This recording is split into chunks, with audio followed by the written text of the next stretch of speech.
Hello mga minahal kaibigan followers. Kung galing ka sa driver kahit na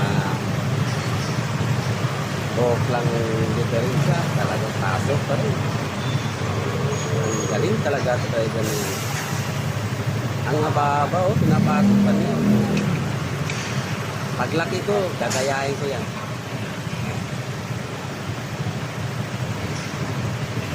Yung mga minahal kaibigan followers, ngayon sa Tomas Mapua, Manila. Out sa mga vlogger supporter. Maraming salamat po sa inyo lahat. Ay, nagapagod na po.